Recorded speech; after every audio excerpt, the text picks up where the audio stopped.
Mwamba, children of God. Today I would like to encourage us on the topic of discussing why it's important to love God more than what He gives us.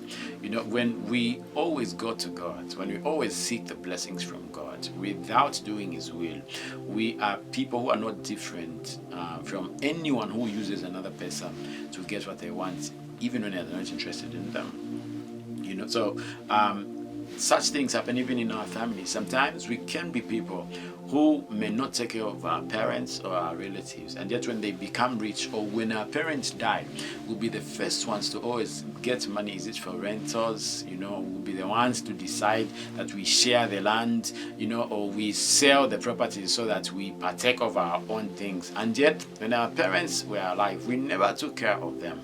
Children of God, that is not the right way. The best way to deal with things, even in the kingdom of God, is to love God first, and then God shall give us everything. Matthew 6:33 says, "But seek first the kingdom of God and His righteousness, then all things shall be added unto you." That is the standard of God, and I believe that is the standard of every other parent. You know, it's sad that our parents at times would wish we never even partook of the inheritance they left because we never took care of them. And I believe their parents who died like that.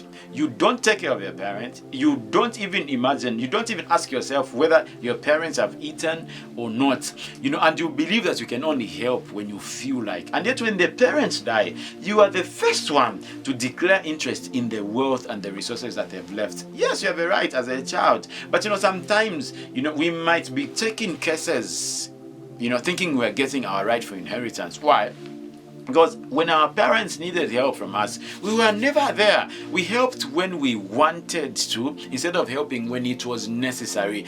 Parents will always love children who will be there for them when it is necessary, not because we feel like it. You know, that is the will of God, child of God. So every time we must be asking ourselves, if I don't take care of my parents and tomorrow they die, you know, is it going to be the right thing for me to start getting all the wealth out of their resources, even when I never cared for my own biological parents? Is that really the will of God?